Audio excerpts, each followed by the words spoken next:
Welcome to CINEPRO, where we bring your favorite movies back to life with quick recaps, hidden details, and everything you missed. The movie starts with a guy named Hub is driving down some quiet roads focused on work. He's a bounty hunter. His job is to catch people who skip their court dates. This time, he's after a guy named Jeb Tucker. Everything seems normal, but something feels off. It's a trap. The Earl brothers are waiting for him. They jump him out of nowhere. One of them slashes his throat. They hide his body behind a wall and leave, thinking he's dead for sure. But the next morning, something weird happens. Hub wakes up inside that wall. He's hurt, but somehow his wounds start healing on their own. It hurts like hell, but he also feels stronger. He breaks through the bricks and climbs out. The air's cold and he's covered in blood and dust. Nearby, a guy named Tater is holding a gas can. The Earl brothers told him to burn the place. He doesn't think anyone's alive until he sees Hub walking toward him. Tater freezes, scared to death. Hub doesn't waste a second. He grabs Tater, stuffs him in the trunk of his car and drives off, leaving the fire job unfinished. Back home, it's quiet. Hub looks in the mirror. Every cut, every bruise gone. His skin is clean. It's like something magical healed him. But he doesn't stop to think about it. He's focused on one thing: revenge. The Earl brothers tried to kill him and stole his truck. That truck was his mom's. He wants it back. His mom, Kitty, has no idea what's happened. She keeps bugging him to fix things with his ex, Marianne, for the sake of their kid, Cade. Kitty also spends time with the local pastor. She wants to get back into church, but the pastor has one rule. Hub has to stop dragging people out of church in the middle of service. Kitty says she'll talk to him. When Hub tells her about the stolen truck, Kitty thinks she knows who's behind it. Someone named Lucky probably hired the Earl brothers. Meanwhile, Hub's phone keeps blowing up. Some company called Pato Gold won't stop calling. He ignores it, thinking it's just another scam call. He can't stop thinking about Lucky, so he makes a fake arrest warrant with Lucky's name on it. He plans to catch him at a local club, but when he gets there, things take a turn. Lucky's not alone. Marianne is sitting with him. Their son, Cade, is playing nearby. Turns out Lucky's living with them now. The moment hits Hub hard. He can't arrest Lucky in front of his kid. Marianne comes up to talk. She's holding a paper. It's a permission form to take Cade out of state. She wants to go on tour and chase her singing dream. Hub wants to talk about Lucky, but she shuts him down. She's made up her mind. The talk ends with no answers. Outside, Hub sees that Lucky is gone. Cade says he left for a poker game at the Earl brothers' house. Hub remembers what happened last time. He stays alert and drives carefully. Near the road, he spots someone walking. It is Pastor Ron. Something looks wrong. The pastor's eyes glow red, and his face shows no emotion. Hub watches him for a moment, but drives on. At the Earl brothers' house, Hub sneaks in. He catches the three brothers off guard and takes them down one by one. They are shocked to see him alive. Hub offers them a deal. He says he will let them live if they send a message to Lucky and set him up. They agree and send the text, but the one who arrives is not Lucky. Pastor Ron walks in. His eyes burn with red light, and his body moves like something else controls it. Without warning, he kills all three brothers. Hub barely escapes. His car stays behind, but his life is more important. Back at home, someone waits at the door. A woman says she is from Pato Gold. She looks calm but serious. She tells Hub they need to talk. Her words are strange. She says she knows about his death and the fact that he came back to life. Kitty listens from the kitchen. Her face changes. She calls the words sinful, but something makes her stay quiet. She wants to hear more. The woman explains everything. Hub did not survive by luck. His return came with a price. She says his new job is to hunt demons. His second chance is not free, and he now has to work for the devil. Flashback shows the night before. Pastor Ron is standing inside the church, fixing his clothes and brushing his hair. Everything seems calm. Then the lights suddenly go out. When they come back on, they begin to flicker. A cold feeling fills the room. A strange image appears in the mirror. From the corner of his eye, Pastor Ron sees the shape of something evil. He grabs the holy water and begins to pray. His hand touches the water, but something goes wrong. A powerful shock runs through his body. Half of his face burns. Moments later, Pastor Ron falls to the floor. His body becomes still, but something else takes control. The demon enters him. At Kitty's home, things take a serious turn. Midge tells Hub that he has a choice. If he refuses the job, he must return to hell at once. Midge decides to stay until morning to explain the rules. Some demons have escaped from hell. These demons kill the people they enter. Bondsman must catch the demons and send them back. That is Hub's new job. Kitty listens but struggles to understand. She wants to know how Hub ended up. Hub says he doesn't know. Kitty hopes there is a better deal. Midge stays firm and says that failure means immediate return to hell. After Midge leaves, Hub heads outside to clean his mother's yard. Kitty picks up the manual and begins to read. At the same time, Lucky walks into the Earl brothers' place. Something is wrong. He looks around and finds the brothers' bodies. They are cut into pieces. Fear rises. Lucky turns and leaves. Down the road, he sees a car. The trunk is slightly open. Inside, he finds Tater. Tater blames everything on Hub.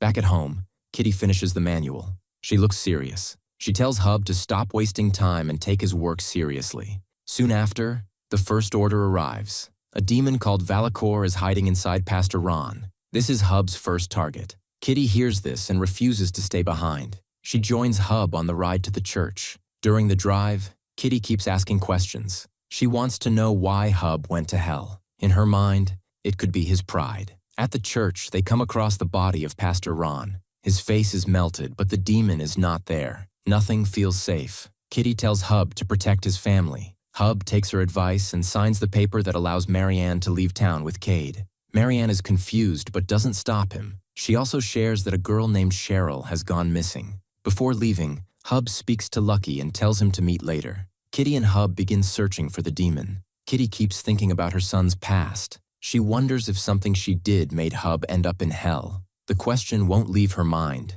Hub hears something strange. People talk about the lights at the Jessup Pines Recycling Center. They say the lights keep flickering. Hub remembers what happened at the church. The demon seems to play with light. This could be a clue. Kitty doesn't want to sit back. Her heart is heavy with worry. She asks Hub to save Pastor Ron. In her mind, she still hopes the old man is inside, not the demon. Her eyes show pain, but her voice stays firm. She won't let Hub go alone. The two arrive at the center. A heavy silence fills the place. Inside, they find Pastor Ron. The room is dark. A strange glow comes from the center. The scene is terrifying. The body hangs from the ceiling. A triangle of blood is drawn beneath it. Pastor Ron stands nearby, no longer looking human. Kitty's heart breaks. The truth hits her hard. This is not the man she once knew. The real pastor is gone. During the fight, Hub begins to lose. The demon is too strong. Kitty doesn't hesitate.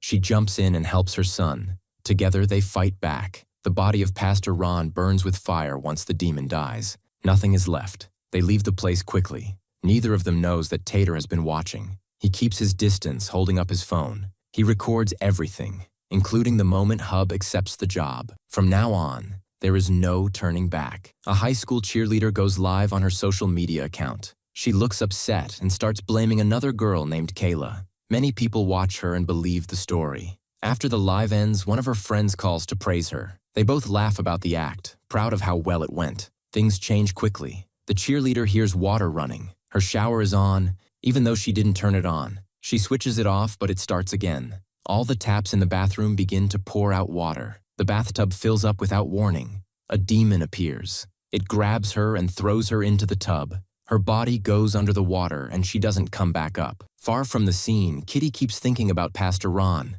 She tries to understand the reason behind the dark ritual. A part of her still believes there is something good in Hub's job, that maybe this new path has a purpose. Hub makes a choice to spend the morning with Cade. He shows up at Marianne's house without warning. Marianne, Lucky, and Cade are all surprised. To avoid more tension, Marianne agrees to let Hub take Cade to school. Cade takes the driver's seat. Hub brings up Lucky's past. He says Lucky has a criminal record and used to be part of the mafia. He wants Cade to understand the danger. Cade feels hurt and accuses Hub of trying to ruin his mother's happiness. In the middle of the ride, Hub gets a message. A new demon has been assigned. This one is linked to water. He is warned to avoid letting the demon near it. Hub makes Cade skip school and asks him to help by watching the area. They head to the cheerleader's house. Cade says the girl's name is Deidre. At the house, water flows down from the second floor. Hub walks inside. No sign of Deidre anywhere. He calls Kitty to share the update. Together, they think the demon might be moving toward a water source. At the same time, Tater meets Lucky. He shows him pictures from the night before. Tater thinks something strange is going on. He says Hub and Kitty might be witches. Lucky doesn't want to hear more and decides to take control himself. Hub hides the truth from Cade but asks him to keep driving. Along the way, they see that someone has opened public water hoses. These seem like clues. The trail leads them to the county pool. Cade speaks up. He says he and his mother are performing together soon. This makes Hub upset. They had a deal that music would wait until Cade turns 18. But Hub knows this is not the time to start a fight. The demon must be stopped first. At the county pool, Hub finds a dead body in the pool. He realizes it is a sacrifice with the same ritual characteristics as the one Pastor Ron did. From the side, Deidre rushes toward him. Her face shows no mercy. She pushes him under, trying to drown him. Hub pulls out his weapon. One shot brings her down. Flames rise from her body and nothing is left. Cade is watching from a distance. He signals that someone is coming. The sheriff appears, here to check on the victim in the pool. Hub quickly tells Cade to head to Kitty's place. To distract the deputy, Hub sets up a plan. Cade drives recklessly and pulls attention away. Far away, Lucky visits Kitty. His tone is cold. He warns her to stop whatever she and Hub are doing. Pastor Ron's case becomes his weapon. He demands they stay away from Marianne and Cade. Marianne soon hears about everything. She wastes no time and gets Cade out. Her trust in Hub starts to break again. Later, another argument begins. Hub tries to speak about the tour performances. Marianne fires back. She believes Hub never supported her dreams. She feels he gave up his own music and now wants to hold her down too. Cade steps in. His voice is sharp. He says his father's pain has become a weight on their lives. He feels crushed by it. Night comes, and the house grows quiet. Hub drives back home. His mind keeps returning to one memory. A hidden truth refuses to stay buried. 1 month ago,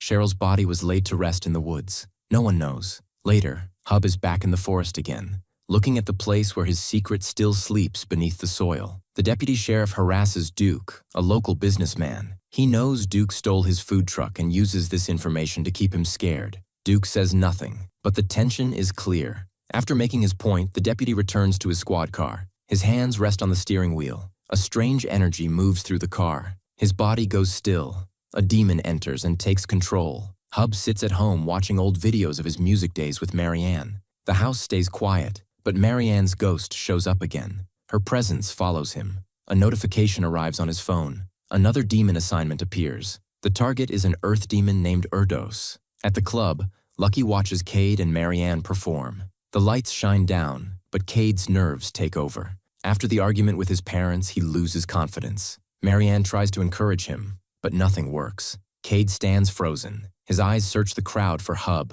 Marianne later vents to Lucky. He listens and tells her to cut Hub off for good. A voice yells from outside. People rush toward the sound. Lucky's car is on fire. Kitty caused it, using the chaos to sneak into his office. Inside, she plants a gun and some crystal. Before she can leave, Marianne finds her. Kitty asks her to talk to Hub.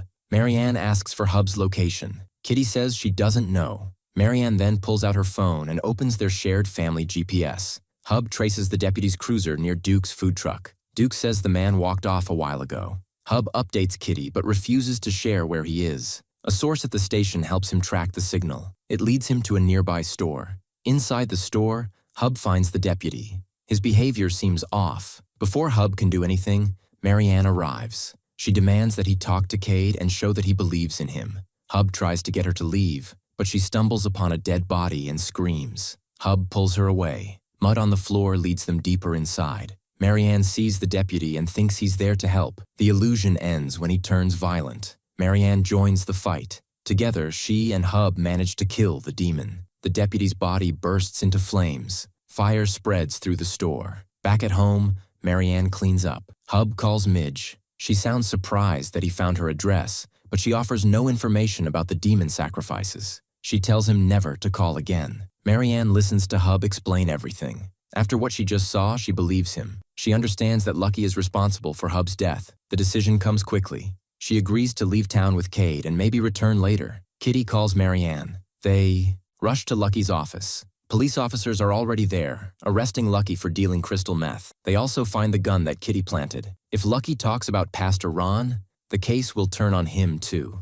Kitty was smart enough to place everything in his office. Marianne confronts Lucky. She ends things and tells him to stop targeting Hub because he isn't a normal man. After that, Marianne and Cade start packing. Cade feels lighter when Hub tells him he's good enough to be a singer. The words settle the storm. Later, the sheriff asks Hub why he was looking for Deputy Briggs an hour before the fire. Hub gives a filmy excuse, and it seems like the sheriff believes him. A couple drives to the lake to celebrate their engagement. A big truck arrives after them. The man, Malik, tries to ask for some privacy. The other man does not listen and hits him. A fight starts between them. The woman, Zoe, begs them to stop. Suddenly, something strange happens. A demon appears inside their small car. It kills both men very fast. The demon then enters their bodies and takes control of them. In town, Lucky gets out of jail after posting bail. He walks back to his bar and tells everyone that someone set him up. He believes things will get better soon. He talks to one of his co-workers and asks to buy her green truck. Somewhere else,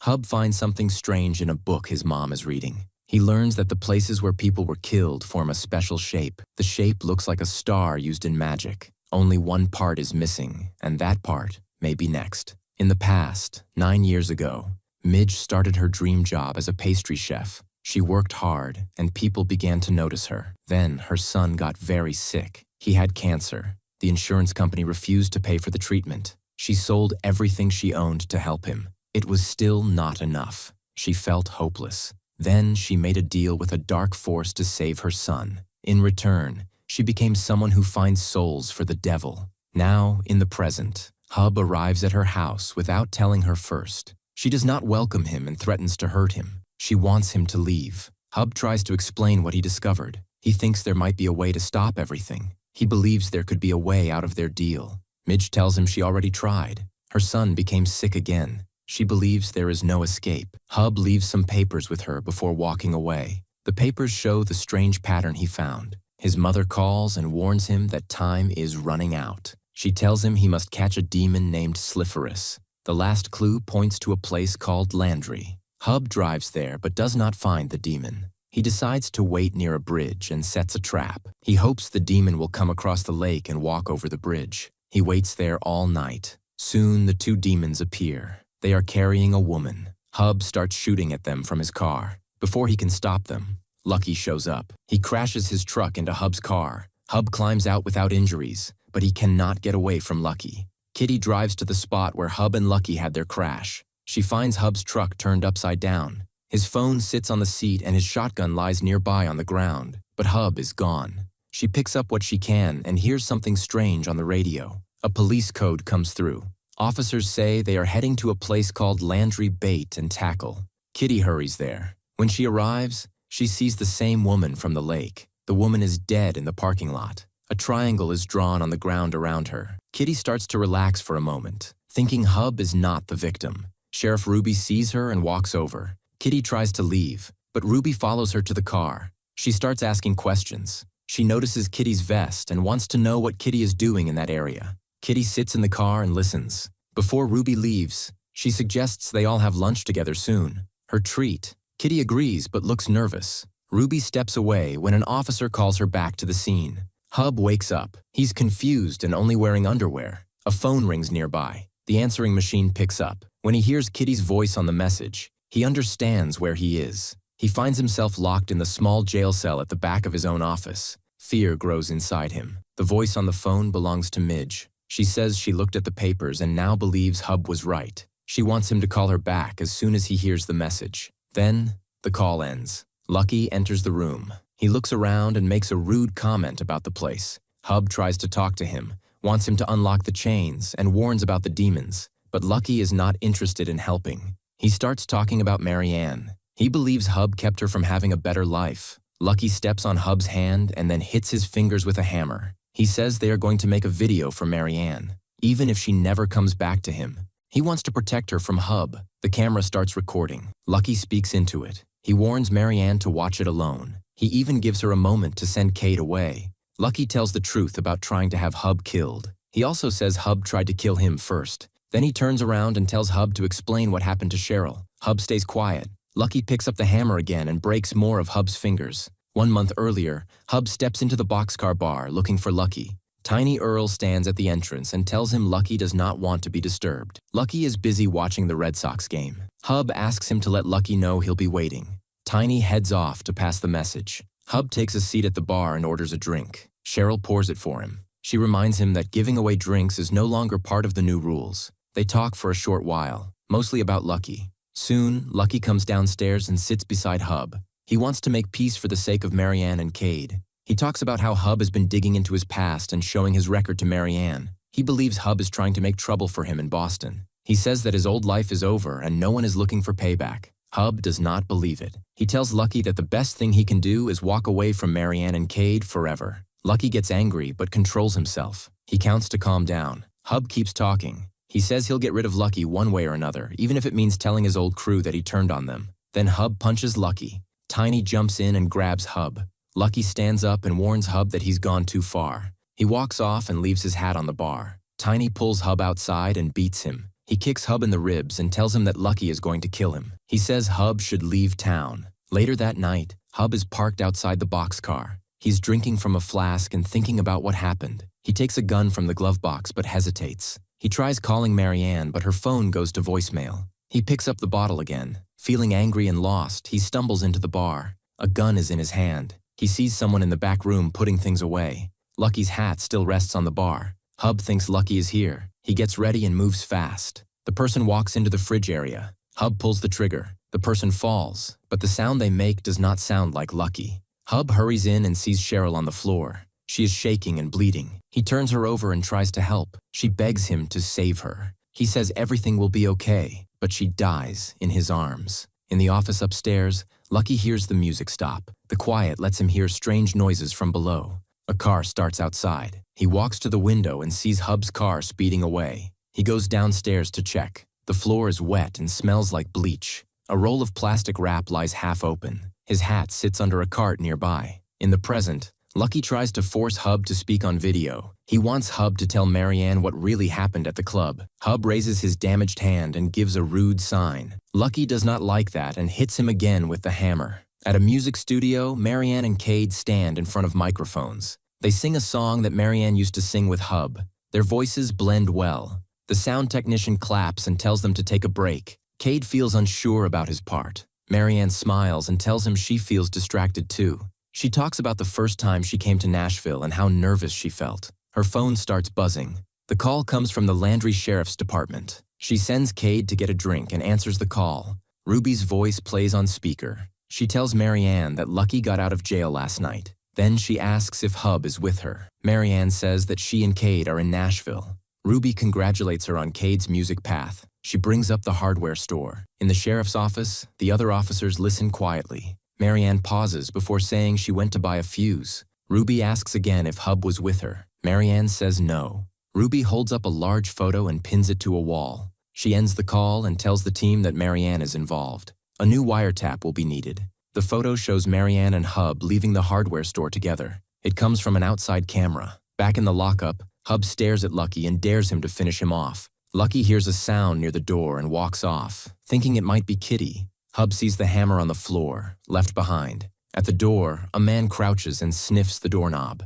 Lucky sees him clearly now. It is the fisherman from the lake, but something is wrong. The demon Sliferus has taken over his body. Inside the cell, Hub forces his wounded hand through the cuff. The pain is sharp, but he keeps going. Out front, Lucky looks up. The other demon, the man who was recently engaged, hangs from the ceiling like a spider. He jumps down and attacks. Hub pulls. His hand out just in time. He grabs the hammer from the floor and uses the claw to snap off the remaining cuff. Hub runs to the door and sees Lucky firing his gun at the demon fisherman. The bullets do nothing. Lucky looks confused. He crawls under a nearby truck, but the fisherman grabs his legs and pulls him out. His body slams into the wall. Hub spots a shotgun he can lift with one hand. He hurries to grab it. He aims at the demon from the ceiling, the engaged man, and fires. The shot pulls the fisherman's focus away from Lucky just in time. The engaged demon takes a headshot. Fire bursts from its body.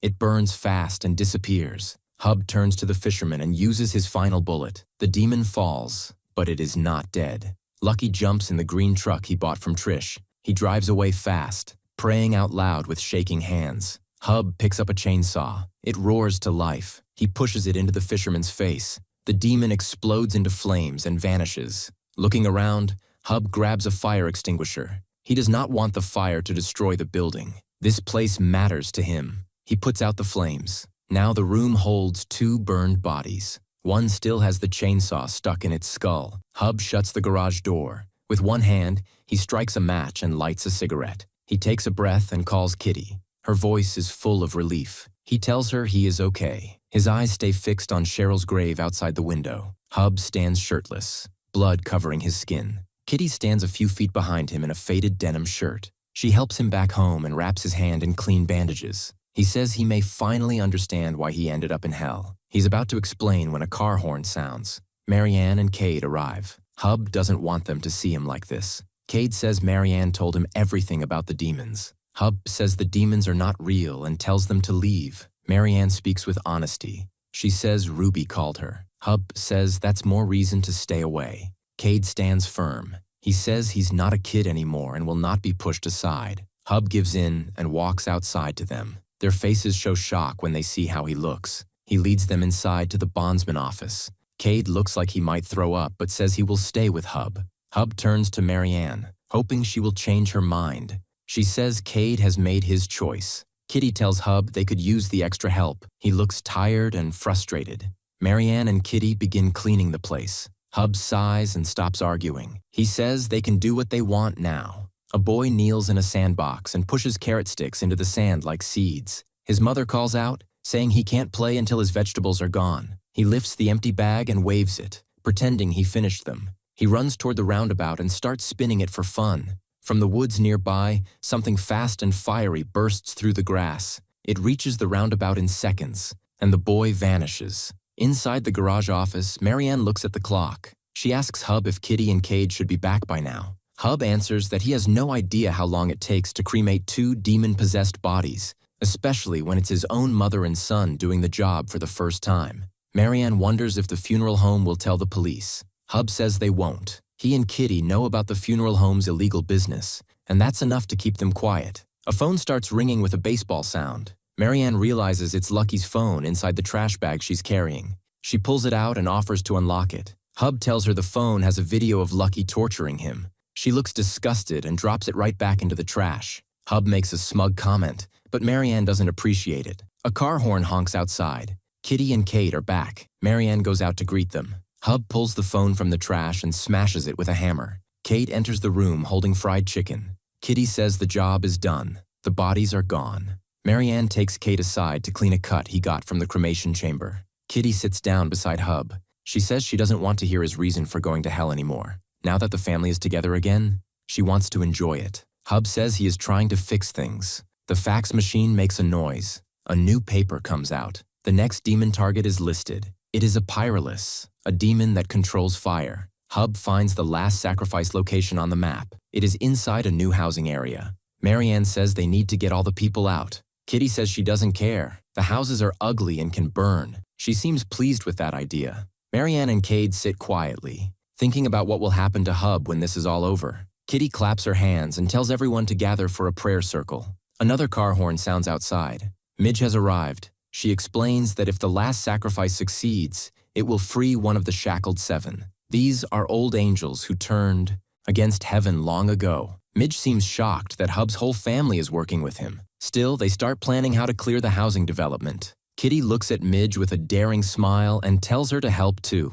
Inside a quiet church, Lucky sits alone and talks to God. He speaks about his past mistakes and his hope to change. In the pew behind him, Tater listens and reminds Lucky that he was the one who first came up with the witch idea. Lucky keeps thinking. He decides that maybe his angry nature is not a curse but a gift. Maybe it was given to help him fight Hub like a holy warrior. He asks for a sign from above. Just then, Tater's phone buzzes. It's a call from the police. Tater panics and says he didn't snitch. Lucky looks at the phone, then up at the altar. He wonders if this is some kind of joke from God. In the housing development, everyone wears safety vests and hard hats. The Hallorans and Midge go door to door. They tell families to leave and quietly check if anyone is hiding something dark inside. One house belongs to a strange man who is ready to shoot. No one wants to help him. Midge says they can't leave him behind because the demon might use him as the final sacrifice. Hub sneaks into the house. He uses a taser on the man and drags him out through the front door. Midge enters the house to double check. She comes across a little boy, the same one from the playground. Something feels off. She pulls out her small mirror and sees the truth. The boy is no boy. The demon hides inside him. Cracks shaped like a triangle appear in the ground around the house. Hub shouts from outside, telling her to get out. She raises her gun. Her hands shake. She can't pull the trigger. The ground breaks open and swallows the whole house. Midge falls into the triangle-shaped hole. The sacrifice is complete. Back at Kitty's place, the family sits in silence. They all know what just happened. Midge is gone. They gather in a quiet hug. It doesn't fix anything, but it brings a small bit of peace. Hub tells them that even if things didn't end well, getting a chance to come back and be with his family again meant something. It was one good thing in a very dark time. They step back from each other. Everyone is lost in their own thoughts. Hub sees a guitar near his chair. He picks it up and starts strumming gently. Marianne grabs her guitar and joins in. She begins singing a song that brings warmth and memory. Cade finds his mandolin. Kitty picks up her auto harp. They play together. Their voices blend softly. The song speaks of a better place waiting above, a place where the broken pieces of life come together again. Later, Hub is having a drink when Marianne walks in and mentions how good he sounded earlier, especially with only half a hand. He says they've always made a good team. She kisses him, sits on his bed, and welcomes him to join her. At the sheriff's office, Lucky meets with Ruby. He makes her promise not to go after Marianne. He gives her a folder with photos from the recycling plant and says he isn't a snitch. Ruby flips through the pictures and smiles. She tells an officer to call the district attorney. At the bond shop, Hub lies in bed, one arm wrapped around Marianne as she sleeps. The office phone begins to ring. A fax comes through. Hub gets up slowly and checks the message. It's a target from Pato Gold. The name is Lilith. He starts up the computer and types in her name and the new coordinates. The location shows up and his eyes go wide. It's the same place as the Halloran bond shop. He runs outside. Cheryl's grave is open and empty. He falls to his knees, crushed. Flashback to the night before. A hand rises out of the soil in the woods behind Kitty's house. Cheryl, now possessed, moves faster than anything human. She stares through a window, watching Hub and Marianne together. A truck horn echoes through the trees. She opens a pair of wings and flies onto the top of the semi-truck. Back to the present. Hub wakes up on the ground near the grave. Marianne finds him and calls his name. He answers. She brings him a coffee. One look at him tells her something is wrong. He says he only wanted to keep her and Cade safe from Lucky. She sees the empty grave. Hub says he was drunk and thought Cheryl was lucky because she wore his hat. He buried her there, not knowing she was already possessed. Marianne stares at the grave in shock. Both coffee cups slip from her hands and spill. Back at the house, Cade doesn't believe any of it. Marianne and Kitty do. Their faces show pain and disgust. Marianne and Cade get into their car and leave without another word. Kitty closes her door in Hub's face. Hub goes to the backyard and decides to deal with the old tree stump again. The machine breaks down, so he grabs an axe. Something moves in the woods. He yells into the trees, daring whatever is out there to come get him. A loud van horn cuts through the moment. A VW van pulls up and stops. The door opens. Midge steps out. Cosmo leans from the driver's seat and shouts something to Hub about not messing this up. Midge says she's been sent back to help Hub finish the mission. This is the last chance for both of them. If they don't finish it, their loved ones may not survive what comes next. She tells him more about Lilith. Long ago, Lilith had the most beautiful voice in heaven. She was God's favorite, but other angels became jealous. They tricked her into joining the fall so she would be thrown into hell where no music exists. Now, music drives her mad. It pulls her closer like blood in the water. Lilith walks into a small town diner. Her presence makes everyone stop what they're doing. People recognize her as Cheryl Dawson, the woman who went missing a month ago. A few reach for their phones to call the police. Lilith walks calmly to the jukebox and listens to the music with a smile. Hub sits in the woods. Hub tells Midge his plan. He wants to create the pentagram trap using small twigs arranged like runes. Each set goes into a coffee can to mark the points. Midge is unsure if this will work, but she has no better idea. They set it up together. Hub talks about how dangerous Lilith's mind control is. Midge reminds him that people who have been to hell can't be controlled like that. She says the rule was in the handbook. Midge asks if Hub might hesitate to fight Lilith now that she is inside Cheryl's body. He promises that he won't, then hands her the device that activates the trap. He starts the music. The sound travels far. At the diner, Lilith hears it and takes off like lightning. Once she leaves, the spell over the women fades. They start screaming. One officer runs into the sheriff's office to tell Ruby what just happened. He says everyone saw Cheryl and she's definitely possessed. Kitty cheers.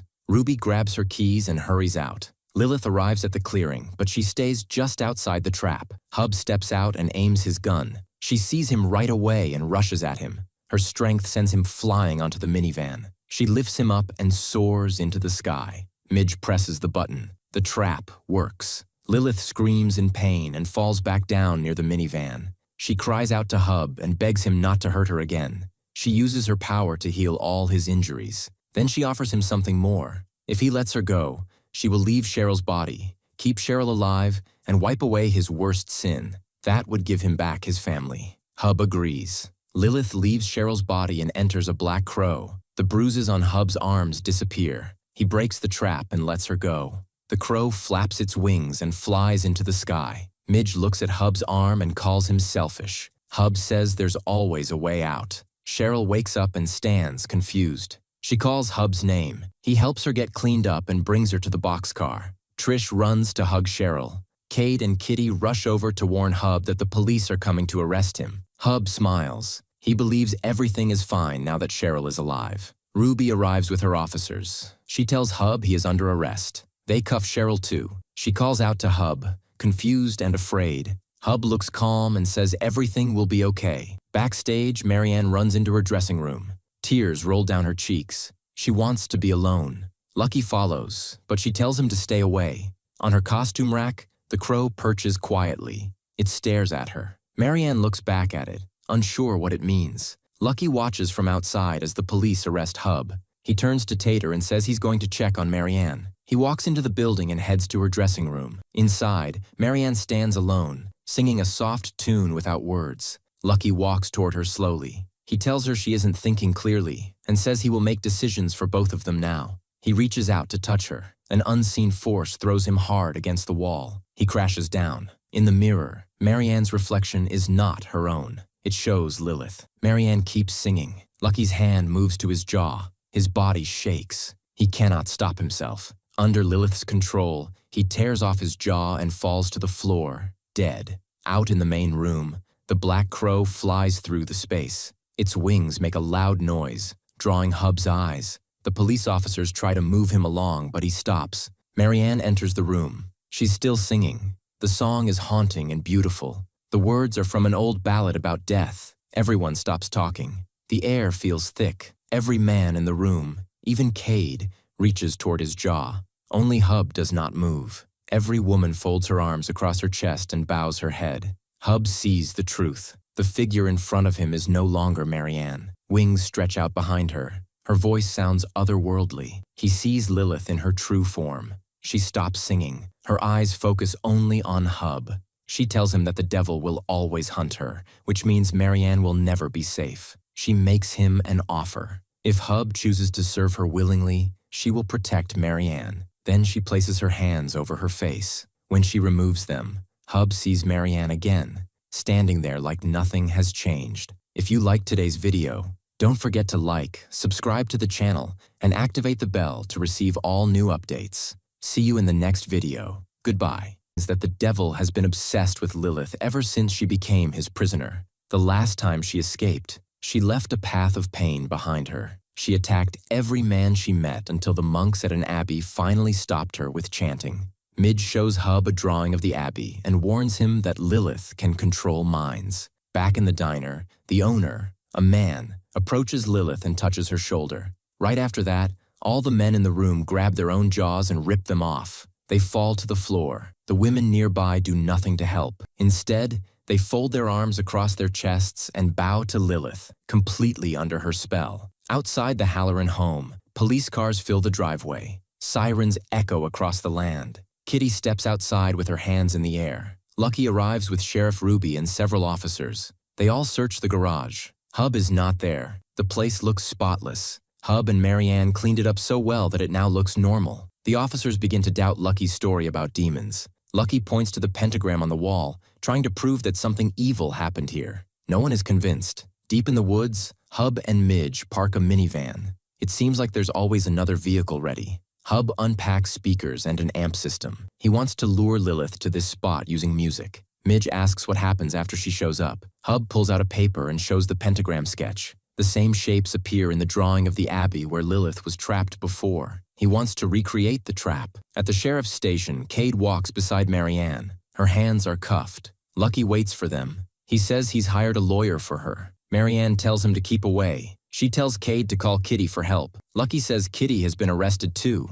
Cade looks at him with disbelief. He accuses Lucky of turning them in. Lucky says he did it under orders from a higher power. He dares Cade to hit him. He then asks Cade to help him get Marianne out of trouble. He wants Cade to say that Hub brainwashed them. Cade refuses. He warns Lucky that no one's going to believe him. Marianne steps into the small room used for police questioning. She sees Kitty sitting at a table. Sheriff Ruby speaks calmly and tells Marianne to call Hub. She wants him to meet her at the boxcar. Marianne and Kitty both try to explain what Hub is really doing, but Ruby doesn't want to hear it. She warns them that if they refuse, Cade could be arrested. With no choice, Marianne leaves a message for Hub. In the woods, Hub tells Midge his plan. He wants to create the pentagram trap using small twigs arranged like runes. Each set goes into a coffee can to mark the points. Midge is unsure if this will work, but she has no better idea. They set it up together. Hub talks about how dangerous Lilith's mind control is. Midge reminds him that people who have been to hell can't be controlled like that. She says the rule was in the handbook. Midge asks if Hub might hesitate to fight Lilith now that she is inside Cheryl's body. He promises that he won't, then hands her the device that activates the trap. He starts the music. The sound travels far. At the diner, Lilith hears it and takes off like lightning. Once she leaves, the spell over the women fades. They start screaming. One officer runs into the sheriff's office to tell Ruby what just happened. He says everyone saw Cheryl and she's definitely possessed. Kitty cheers. Ruby grabs her keys and hurries out. Lilith arrives at the clearing, but she stays just outside the trap. Hub steps out and aims his gun. She sees him right away and rushes at him. Her strength sends him flying onto the minivan. She lifts him up and soars into the sky. Midge presses the button. The trap works. Lilith screams in pain and falls back down near the minivan. She cries out to Hub and begs him not to hurt her again. She uses her power